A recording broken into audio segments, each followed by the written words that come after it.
Hi friends, कैसे हैं सब आप लोग। मेरा नाम शाहनवाज है। मैं एक रजिस्टर्ड फार्मासिस्ट हूँ कतर के अंदर। लगभग मैं 3 साल से यहाँ पे एज ए फार्मासिस्ट काम कर रहा हूँ। अगर आप कतर में फार्मेसी जॉब करना चाहते हो तो सबसे इंपॉर्टेंट स्टेप है कतर प्रोमेट्रिक फार्मासिस्ट एग्जाम को पास करना। बहुत से फार्मासिस्ट कंफ्यूज होते हैं कि प्रोमेट्रिक एग्जाम क्या होता है, एलिजिबिलिटी क्या होती है, कैसे अप्लाई करना है, कितने मार्क्स चाहिए होते हैं पास होने के लिए और डेटा फ्लो कब करना होता है। इस वीडियो में complete step by step explain करूंगा from eligibility to book your exam. So अगर आप गल्फ में फार्मासिस्ट बनना चाहते हो तो इस वीडियो को एंड तक जरूर देखें। सबसे पहले समझते हैं कि प्रोमेट्रिक एग्जाम एक्चुअली होता क्या है।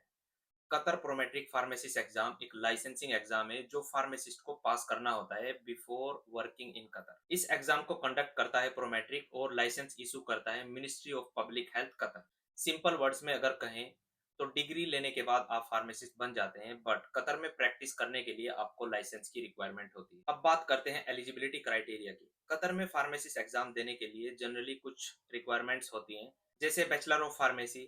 आपकी जो डिग्री है वो किसी रिकॉग्नाइज्ड यूनिवर्सिटी या कॉलेज से होनी चाहिए और मिनिमम आपको 2 साल का एक्सपीरियंस होना चाहिए, वो चाहे रिटेल फार्मेसी का हो या हॉस्पिटल फार्मेसी का हो। और एक इंपॉर्टेंट रिक्वायरमेंट होती है primary source verification through data flow group. बहुत लोग पूछते हैं कि डेटा फ्लो क्या होता है। डेटा फ्लो ग्रुप एक इंटरनेशनल वेरिफिकेशन कंपनी है जो चेक करती है डिग्री जेन्युइन है या नहीं, एक्सपीरियंस सर्टिफिकेट रियल है या नहीं, लाइसेंस ऑथेंटिक है या नहीं। इस प्रोसेस को पीएसवी मतलब प्राइमरी सोर्स वेरिफिकेशन भी कहते हैं। डेटा फ्लो के लिए आपको कुछ डॉक्यूमेंट्स अपलोड करने होते हैं, जैसे passport copy, pharmacy degree, experience certificate, licence या रजिस्ट्रेशन सर्टिफिकेट और good standing certificate if applicable. अब बात करते हैं एग्जाम पैटर्न की।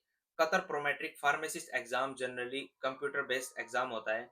इसमें 150 क्वेश्चन पूछे जाते हैं। आपको 3 घंटे का टाइम मिलता है और आपको इसमें से 60% अचीव करना होता है।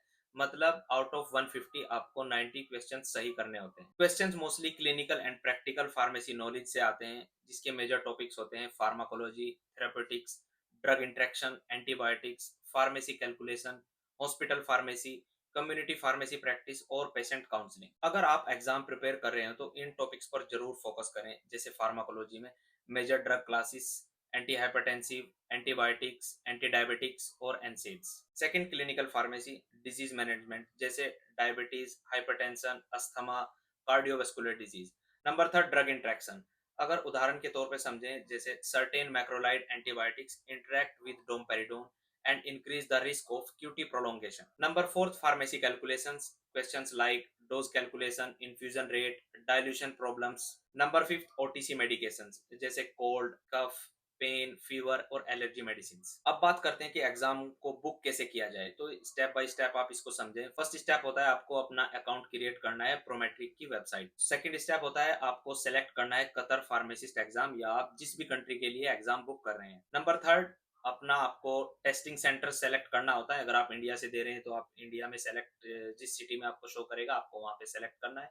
अगर आप किसी भी गल्फ कंट्री से दे रहे हैं तो वहां पे आपको वो सिलेक्ट करना है। स्टेप नंबर फोर्थ, आपको एग्जाम की फी पे करनी है। ये यूजुअली 200 टू 250 यूएसडी डॉलर में होती है। अगर इंडियन रुपीज में बात करूं तो 20 से 25 हजार की आपकी फीस लगती है। अगर आप फर्स्ट अटेम्प्ट में पास होना चाहते हो तो ये टिप्स को जरूर फॉलो करना। दिन में 2 से 3 घंटे जरूर पढ़ें, एमसीक्यूज को प्रैक्टिस करो और ड्रग इंट्रैक्शन को रिवाइज जरूर करो, फार्मेसी कैलकुलेशंस की प्रैक्टिस जरूर करो। अगर बेस्ट प्लानिंग या बेस्ट स्ट्रेटजी के बारे में मैं आप लोगों को बताऊं तो इसमें 10 साल के जो एमसीक्यूज होते हैं उनकी प्रैक्टिस करनी है, क्लिनिकल केसेस को सोल्व करना है और इंपॉर्टेंट ड्रग क्लासेस को रिवाइज करना है। एग्जाम पास करने के बाद नेक्स्ट स्टेप होता है लाइसेंस एक्टिवेशन का। ये प्रोसेस होता है through ministry of public health Qatar, अगर आप कतर के लिए अप्लाई कर रहे हैं।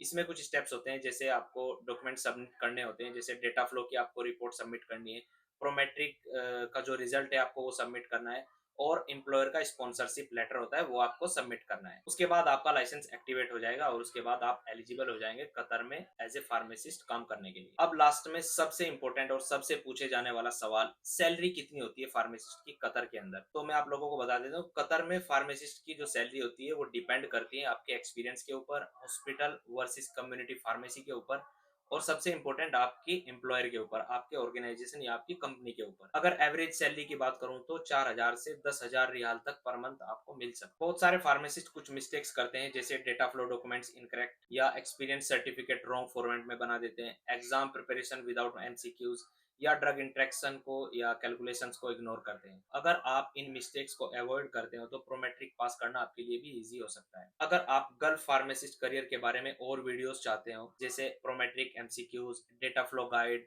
फार्मासिस्ट जॉब अपडेट्स और गल्फ सैलरी इन्फॉर्मेशन, तो इस चैनल को सब्सक्राइब ज़रूर करें। और आप लोग कमेंट करके बताइए आप लोग किस कंट्री के लिए प्लानिंग कर रहे हैं, जैसे UAE, Saudi, Qatar, Bahrain and Kuwait. तो आज के लिए इतना ही, मिलते हैं नेक्स्ट वीडियो में।